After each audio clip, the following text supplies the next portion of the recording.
शान TV headlines में आपका इस्तकबाल है। मैं अफरा जबीन, पेश है आज की सुर्खियां। बीजेपी लीडर अपर्णा यादव के शौहर और उत्तर प्रदेश के साबिक चीफ मिनिस्टर अनजहानी मुलायम सिंह यादव के बेटे प्रतीक यादव की 38 साल की उम्र में पुरअसर तरीके से मौत हो गई है। अस्पताल ले जाने पर डॉक्टरों ने उन्हें मुर्दा करार दिया है। उत्तर प्रदेश पुलिस ने प्रतीक के कमरे को मुकफ्फल कर दिया है। इत्तला मिलते ही अखिलेश यादव भी प्रतीक यादव के घर पहुंचे। वाज़ेह है कि प्रतीक यादव दरअसल मुलायम सिंह यादव की दूसरी बीवी साधना के बेटे थे।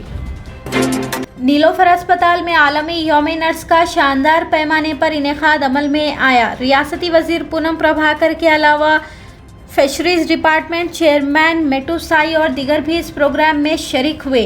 इस मौके पर तकरीब से खिताब करते हुए पूनम प्रभाकर ने नर्सों के खिदमात पर उन्हें मुबारकबाद भी पेश की। ప్రపంచ నర్సుల దినోత్సవ శుభాకాంక్షలు। 1820లో మరి నైటింగేల్ గారి జన్మదినాన్ని మనం అంతా కూడా ప్రపంచమంతా నర్సుల దినోత్సవంగా జరుపుకుంటా ఉన్నాం। ఈ సందర్భంలో మీ అందరితో కలిసి ఈ వేడుక నిర్వహించుకోవడం ద్వారా, మిమ్మల్ని సన్మానించుకోవడం ద్వారా ఈ వృత్తిలో ఏ విధమైనటువంటి గౌరవం ఉందో మీరు అనుభూతి పొందేటువంటి ఉద్దేశంతో మేము ఇక్కడికి అందరూ కూడా రావడం జరిగింది। ఇదొక పవిత్రమైనటువంటి సేవ। ఈ సేవ ద్వారా అనేక మంది, వందల వేల మందికి మీ యొక్క ఉద్యోగ కాల పరిమితి లోపల సర్వీస్ చేసే అవకాశం ఉంటుంది। తప్పకుండా ఏ విశ్వాసంతో అయితే మీరు రోగికి సంబంధించినటువంటి श्रीलिंगमपल्ली में बंडी भागीरथ गायब है के पोस्टर्स लगाने के बाद इलाके में सियासी माहौल गर्म हो गया है। बल्दी अमले की जानिब से पोस्टर्स निकालने का अमल भी कैमरे में कैद हुआ है। तेलंगाना रक्षता समिति की बानी और सदर दीवानपल्ली कविता ने मीडिया से बात करते हुए कहा कि बंदी भागीरथ के पोक्सो मामले को मंजराम पर लाकर बीआरएस पार्टी ने एक लड़की की जिंदगी बर्बाद कर दी है। कविता ने बीआरएस कायदीन से पूछा कि अगर कल के दिन ये साबित हो जाए कि बंडी संजय का बेटा बेकसूर है तो आप क्या करेंगे। कविता ने यह भी शुबा जाहिर किया है कि आया वो लड़की नाबालिग है भी या नहीं, फिर बीआरएस पार्टी क्यों इतनी उजलत में है। అమ్మాయి ఆమె మైనరో కాదో అనేటటువంటి చర్చ ఉంది। ఆ సోషల్ మీడియాలో ఏది పడితే అది వాగితే ఆడపిల్లలకి ఎక్కువ నష్టం జరుగుతుంది। మన సమాజం ఇప్పటికి కూడా రేపు పొద్దున బండి సంజయ్ గారి అబ్బాయి దోషి కాదు అని తేలినా, దోషి అని తేలినా సమాజం మగపిల్లల్ని క్షమిస్తుంది, కానీ ఆడపిల్లలకు మాత్రం కంప్లీట్గా లైఫ్ బర్బాద్ అయ్యే పరిస్థితి ఉంటుంది। ఇవాళ బీఆర్ఎస్ పార్టీ సోషల్ మీడియా చేస్తున్న అత్యుత్సాహంతో ఏం జరిగింది, బండి సంజయ్ వారి సైడ్ నుంచి వాళ్ళు ఆడపిల్ల మొత్తం वीडियोलू, फेसलू, फोटोलू మొత్తం पेट बशीराबाद पुलिस स्टेशन के बाहर खवातीन तंजीमों ने एक एहतजाजी धरना मुनज़्ज़म करते हुए पोक्सो केस में बंदी संजय के बेटे को गिरफ्तार करने की मांग की है। मरकजी ममलिकती वजीर से बंदी संजय को हटाने के भी नारे लगाए गए हैं। सदर मजलिस इत्तेहादुल मुस्लिमीन बैरिस्टर असदुद्दीन अवीसी के हाथों याकूतपुरा असेंबली हल्के में मुख्तलिफ तरक्याती कामों का इफ्तिताह अंजाम दिया गया है। इस मौके पर याकूतपुरा असेंबली हल्के के रुकन असेंबली जाफर हुसैन मेराज ने मीडिया से बात करते हुए कहा कि याकूतपुरा असेंबली हल्के में तरक्याती कामों का सिलसिला जारी है और आगे भी इसी तरह तरक्याती काम अंजाम दिए जाते रहेंगे। नीट यूजी 2026 पर्चा लीक मामले के खिलाफ बीआरएसवी कारकुनों ने हैदराबाद में राजभवन का घेराव करने की कोशिश की। बीआरएसवी कारकुनों ने मरकजी हुकूमत के खिलाफ जमकर नारेबाजी भी की, मगर पुलिस ने घेराव की कोशिश को नाकाम बना दिया। जैसे जैसे बकरीद करीब आती जा रही है, खुद साख्ता गांव रक्षकों की सरगर्मियां भी तेज होती जा रही है। कोतापेट मार्केट रोड पर चेतनियापुरी मेट्रो स्टेशन के करीब बजरंग दल कारकुनों ने बड़े जानवरों से भरी एक लारी को रोककर हंगामा आराई की। झड़प के वाकयात भी पेश आए, जिसमें पुलिस जवानों के जख्मी होने की इत्तलात भी मिल रही है।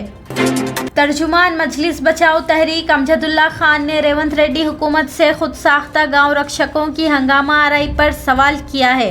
अमजदुल्ला खान ने पूछा कि तेलंगाना में बैलों की मुंतकिली और उनकी कुर्बानी पर कोई पाबंदी नहीं है, इसके बावजूद भी बजरंग दल के कारकुन गाड़ियों को रोककर हंगामा आराई कर रहे हैं और तेलंगाना पुलिस खामोश तमाशाई क्यों बनी हुई है।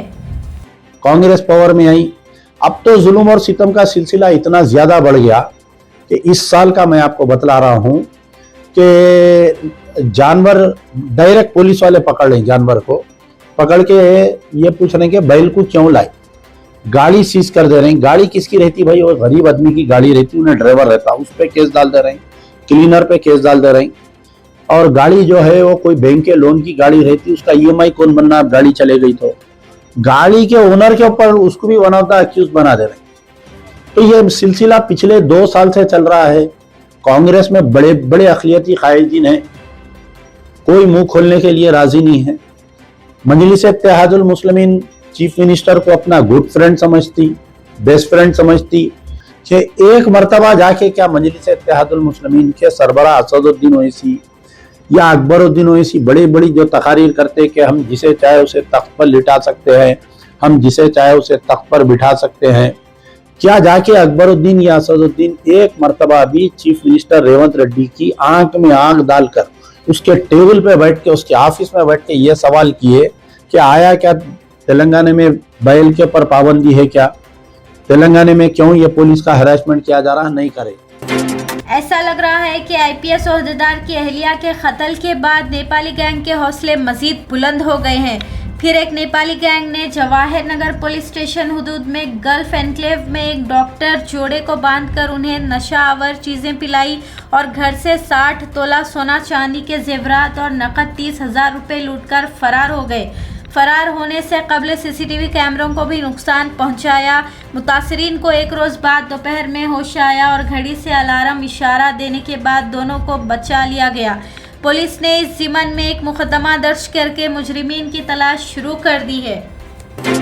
गोशा महल पुलिस ने अंदरून 24 घंटे चोरी की एक वारदात का मसला हल करने मसरूखा तमाम माल बरामद भी कर लिया है।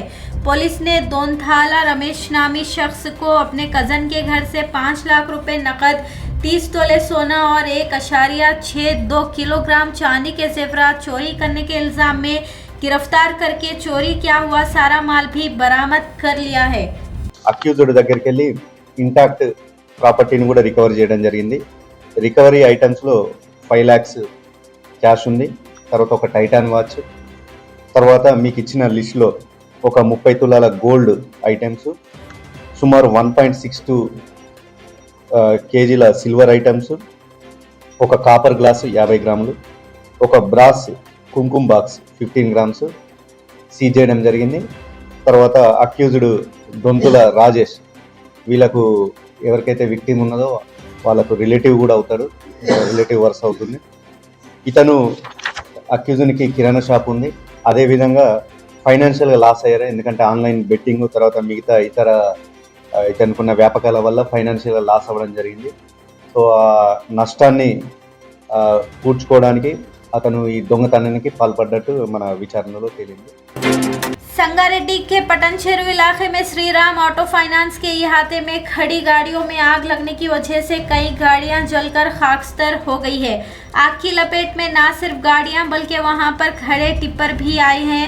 फाइनेंस अदा न करने वालों की गाड़ियां जब्त करके यहां पर लाकर खड़ा की जाती थी। वाक़े की इत्तला मिलते ही फायर अमला हरकत में आया और मौके पर पहुंचकर आग पर काबू पा लिया। पुलिस आग लगने की वजूहात की तहकीक कर रही है। तेलंगाना कर्नाटक सरहद पर बिदर के करीब KSRTC की एक बस उलट जाने के सबब 2 लोगों की मौत जबकि 10 लोग जख्मी हुए हैं। बिदर के हुमनाबाद से ये बस हैदराबाद की तरफ आ रही थी। जहीराबाद रोड पर यह सड़क हादसे का वाक़या पेश आया है। पुलिस के मुताबिक बस की टक्कर पहले 2 पहियों वाली गाड़ी से हुई, जिस पर सवार दोनों नौजवान मौके पर हलाक हो गए जबकि बस बेकाबू होकर सड़क से नीचे उतर गई। मरने वालों की शनाख्त मिर्ज़ापुर के साकिन 54 साला नरसिम्हालू और 22 साला अरुण के तौर पर की गई है। हेडलाइंस का सिलसिला यहीं पर ख़त्म होता है। अफरा जबीन और शान टीवी की सारी टीम को अब दे इजाज़त। खुदा हाफिज़।